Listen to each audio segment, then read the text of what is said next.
আসসালামু আলাইকুম দর্শক শ্রোতা।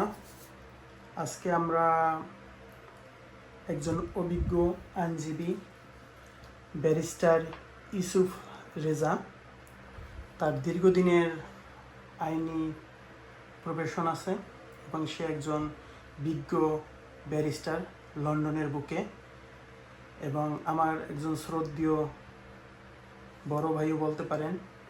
বাট তার হাত ধরে লন্ডনে অনেকেই অনেক কিছু অর্জন করছে।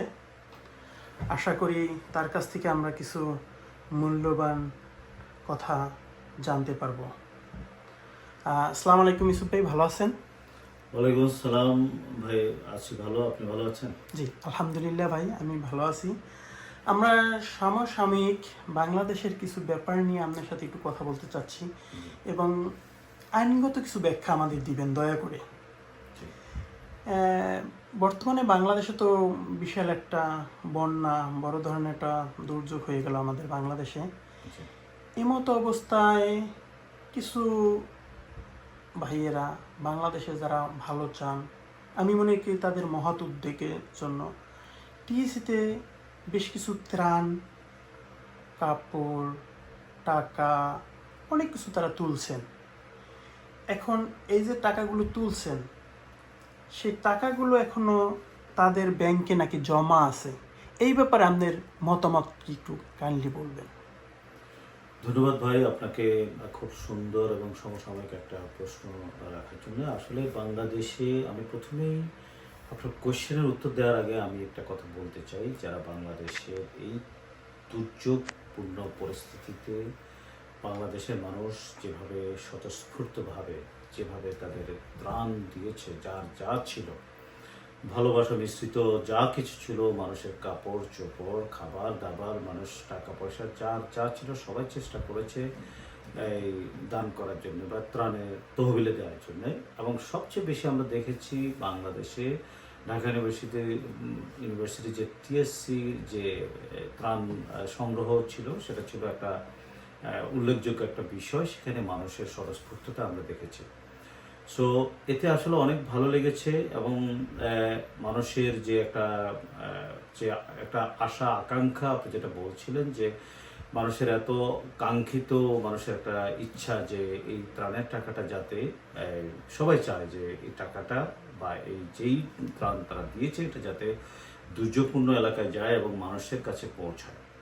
এটা অবশ্যই আমরা দাবি করি এরকম একটা কিছু হোক। কিন্তু আমরা যেটা শুনতে পাচ্ছি রিসেন্টলি, এই ত্রাণের টাকাটা কিছু টাকা তারা যে সামান্য কিছু ব্যয় করেছে, আমরা দেখতে পেলাম প্রায় 1 কোটি টাকার মতো ব্যয় হচ্ছে, 1,75,00,000 টাকার মতো। আর বাকি তারা 10,10,00,000 সামথিং এই টাকাটা তারা তাদের অ্যাকাউন্টে রেখেছে। এখন আমার প্রশ্ন হলো, এই টাকাটা অ্যাকাউন্টে কেন রাখা হলো? অ্যাকাউন্টে বা তারা, মানুষেরও প্রশ্ন যে অ্যাকাউন্টে না রেখে এই টাকাটা তো তারা ত্রাণ হিসেবে মানুষের দুর্যোগপূর্ণ সময়ে মানুষকে এটা সহায়তা করতে পারত। অনেকে তাদের ভিটে বাড়ি ঘর সব কিছু হারিয়ে তারা নিঃস্ব। এই বিষয়ে তারা কেন তারা এটা করলো না, এটা অবশ্যই সবার একটা প্রশ্ন। এখন আপনার যে প্রশ্নটা, এই টাকাটা রাখা ঠিক হয়েছে কিনা, হ্যাঁ, তারা যেটা বলছে, আমরা যেটা দেখতে পেয়েছি, এই একজন সমন্বয়ক হাসনাত আবদুল্লাহ যেটা বলতে চাচ্ছেন যে টাকাগুলো তারা বিশেষজ্ঞের সাথে কথা বলে তারা জেনেছেন বা বুঝতে পেরেছেন যে টাকাগুলো পুনর্বাসনের জন্য যদি খরচ করা হয় সেটা আরো ইফেক্টিভ হবে। এখন প্রশ্ন হলো, এই পুনর্বাসনের জন্য মানুষ তো এই দান বা ত্রাণ যাই বলেন, যেটা মানুষ দিয়েছে, মানুষটা এক্সপেকটেশন যে টাকাটা সবার হাতে হাতে পৌঁছাবে, যারা সমস্যাগ্রস্ত তাদের কাছে যাবে। এটা ব্যাংকে রাখার জন্য মানুষ আসলে এটা প্রস্তুত ছিল না। এবং এইটার জন্য অবশ্যই যদি এটা ব্যাংকে রাখে এবং স্বচ্ছতা কতটুকু কি আছে, এটা অবশ্যই আমরা ভবিষ্যতে হয়তো দেখতে পাবো। তারা যেটা বলছে যে তারা স্বচ্ছতার জন্যই তারা একটা জয়েন্ট অ্যাকাউন্টে টাকাগুলো রেখেছে। কিন্তু ভবিষ্যতে হয়তো অডিট, যদি যে তারা বলছে যে অডিটও দিবে, অডিট দিলে হয়তো আমরা বুঝতে পারবো যে তারা আসলে কিভাবে, রিপোর্ট যদি আমরা পেয়ে যাই, কিভাবে খরচটা করেছে বা কোন কোন ক্ষেত্রে তারা এটা ব্যয় করেছে, এই বিষয়গুলো আমরা জানতে পারবো। আপনার প্রশ্নের উত্তর হলো, আসলে ব্যাংকে টাকা রাখাটা যেমন এটা ঠিক হয়নি। যদি এটা রেখেও থাকে, তাহলে এটা পরবর্তীতে তাদেরকে এটা স্বচ্ছতার সহিত জবাবদিহি করতে হবে টাকাটা কোথায় গেল বা কোথায় যাবে। এবং আরেকটা বিষয় হলো যে তারা, আরেকটা প্রশ্ন আসতে পারে, তারা কেন তাহলে মানুষকে এটা ইনফর্ম করলো না, যে আমরা বা আগে থেকে জানানো হলো না যে টাকাটা আমরা ব্যাংকে রাখছি, টাকাটা আমরা পুনর্বাসনের জন্য খরচ করব। এটা কেন, আপনার কথাও হতে পারে বা সবার কথা, যে তারা কেন এখন বলছে, আগে কেন বলেনি, বা মানুষ কেন ইনফর্মড হয়নি যে টাকাটা পুনর্বাসনের পারপাসে খরচ হবে। যখন এটা কোশ্চেন আসছে, মানুষ যখন এটা সোশ্যাল মিডিয়াতে কথা বলছে, দেন তারা জবাবদিহি করছে যে এটা এই বিষয়টা কেন তারা সেটা আহ, আগে কেন বলেনি, এই বিষয়টা আমাদের সবার প্রশ্ন। আরেকটা বিষয় যেটা আমরা দেখতে পেয়েছি বিভিন্ন মিডিয়াতে, বিভিন্ন, বা আপনিও বলেছেন যে ত্রাণের জন্য যে কাপড়, খাবার, পানি এগুলো দেয়া হয়েছে, এই বিষয়গুলো মানে এই জিনিসগুলো তারা জরাজীর্ণভাবে ঢাকা বিশ্ববিদ্যালয়ের আপনার সোশ্যাল সায়েন্স ডিপার্টমেন্টের ভবনের নিচে পড়ে আছে অযত্নে। তো এই বিষয়টা কেন এইভাবে পড়ে আছে? এই কাপড় চোপড়, এই পানি, তেল বা অন্যান্য খাবার জাতীয় যেসব জিনিস রয়েছে, এগুলো তো মানুষের কাছে পৌঁছাতে পারতো। মানুষের একটা প্রশ্ন থাকতে পারে যে আপনাদের টাকা পড়ে আছে ব্যাংকে, অথচ আপনারা হয়তো এই টাকাগুলো, এটা তো বলতে পারেন না যে এগুলো পৌঁছানোর জন্য আমাদের পর্যাপ্ত ফান্ড ছিল না, আমাদের মানে মানে এটা যোগাযোগের সমস্যা। আসলে সেরকম কিছু না। এটা কি কি জবাব দেবে যারা এই কাজটা করছে? এটার জন্য তাদেরকে অবশ্যই একটা জবাব দিতে হবে। এবং সেখানে আরেকটা বিষয় যেটা হচ্ছে যে তারা, মানুষের অনেকেরই প্রশ্ন, এগুলো বন্টন না করে কেন পড়ে আছে? এগুলা তো বন্টন না করে পড়ে আছে, এটার একটা জবাব দিই, কিন্তু আমি কোনো সমন্বয় বা কারো পক্ষ থেকে কোনো ধরনের আমরা এই ধরনের কোনো জবাবদিহিমূলক কোনো এই আনসার পাইনি।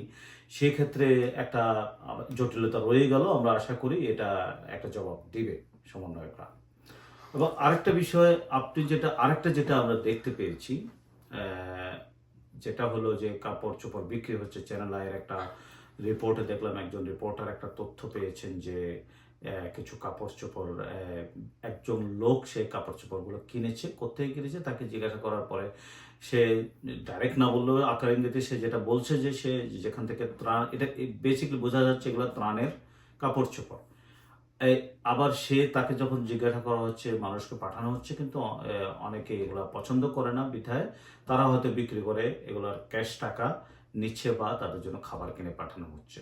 তো এই তথ্যগুলো কিন্তু আমাদের জানা নাই, বা মানুষের যারা ত্রাণ দিয়েছে আমি জানি না তারা সকলে এই বিষয়গুলো অবহিত আছে কিনা, এবং এগুলো অবহিত করা উচিত বলে আমি মনে করি, এবং এগুলোর একটা হিসাব আসা উচিত ত্রাণের যখন অডিট হবে।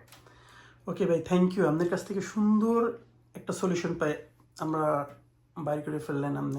আপনার অসংখ্য ধন্যবাদ।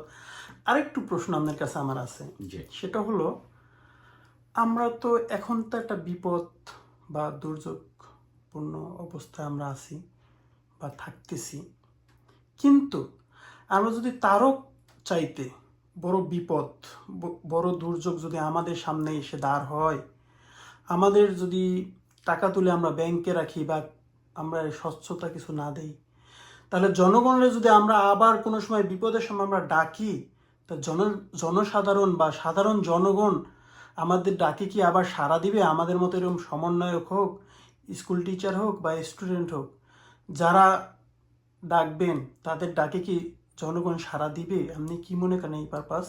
আমি মনে করি যদি এটার যথেষ্ট যে সমস্যাগুলো তৈরি হয়েছে, যতগুলো আমরা এই পর্যন্ত দেখেছি, সেগুলোতে বোঝা যাচ্ছে যদি মানুষ এভাবে তাদের আস্থার জায়গাটা নষ্ট হয়ে যায়, অবশ্যই ভবিষ্যতে যেভাবে স্বতঃস্ফূর্তভাবে মানুষ বিশ্বাস করে এই ছাত্রদেরকে বা ছাত্র সমন্বয়কদের বা ডাকে তারা যেভাবে দান করেছে বা ত্রাণের তহবিলে তারা দিয়েছে তাদের সর্বস্ব, এভাবে হয়তো ভবিষ্যতে তারা হয়তো দুইবার চিন্তা করবে যে আমি যে দিব, আমার যে এই জিনিসটা কি যাবে কিনা, বা আমি যে টাকাটা দিচ্ছি এই টাকাটা প্রপার ওয়েতে বন্টন হবে কিনা।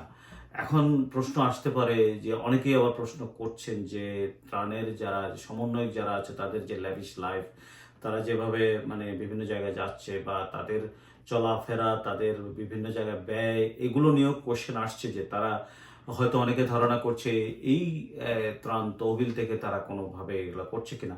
হয়তো তারা করছে না, আমরা এটা বিশ্বাস করি না, আমাদের মধ্যে সে ধরনের কোনো সংশয় নেই। বাট একটা জিনিস যেটা হতে পারে, মানুষের ভিতরে একটা অবিশ্বাসের একটা জায়গা তৈরি হতে পারে। যদি এরকম হয় ভবিষ্যতে হয়তো এই ধরনের এই ডাকে আর মানুষ হয়তো সারা দেবেন, এর চেয়ে বড় কোনো বিপদ যদি হয়ে থাকে। থ্যাংক ইউ ভাই। দর্শকের উদ্দেশ্যে আপনার কিছু বলার আছে এই ত্রাণের ব্যাপারে? ত্রাণের ব্যাপারে আমি দর্শকদেরকে উদ্দেশ্য করে এটাই বলবো যে আমাদের যারা ত্রাণ দিয়েছেন, আপনারা অবশ্যই আপনাদের ভালোবাসা মিশ্রিত যা ছিল সবই আপনারা দিয়েছেন। আপনারা একটু দেখুন আর একটু ধৈর্য ধরুন যে তারা আসলে ত্রাণের টাকা বা ত্রাণের যে জিনিসগুলো তারা আপনার খাবার বা কাপড় চোপড় দিয়েছেন সমভাবে বা সঠিকভাবে বন্টন করেছে কিনা, অবশ্যই আপনারা এটা দেখার অপেক্ষায় থাকুন।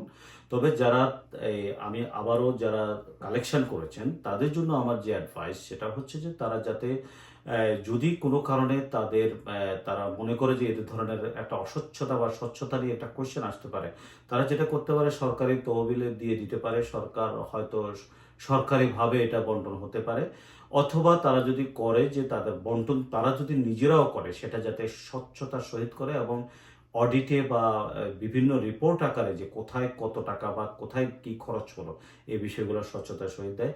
তাতে মানুষ অবশ্যই তাদেরকে আবারও কোনো একটা এরকম একটা বিগ কোনো ইস্যুতে মানুষ আবার বিশ্বাস করবে। এবং আপনাদের দর্শকদের উদ্দেশ্যে বলছে আপনারা অবশ্যই এই বিষয়গুলো নিয়ে আরেকটু সহিষ্ণু হওয়া উচিত বলে আমি মনে করি। Thank you barrister Yusuf Reza ভাই। আশা করি আবারও আমরা আপনার কাছে আসব কোনো এক আইনগত জটিলতা নিয়ে বা কোনো এক প্রবলেম নিয়ে আমরা আপনার সাথে আবারও যোগাযোগ করব বা আমরা সম্মুখীন হব। Thank you. আসসালামু আলাইকুম। সবাই ভালো থাকবেন। সবাইকে অসংখ্য ধন্যবাদ। এবং আমাদের ব্যারিস্টার সাহেবের জন্য দোয়া করবেন, আল্লাহ যেন তারে সুস্থ সহি সালামতে রাখে। আপনাকে অসংখ্য ধন্যবাদ এবং দর্শকদের ধন্যবাদ জানিয়ে শেষ করছি।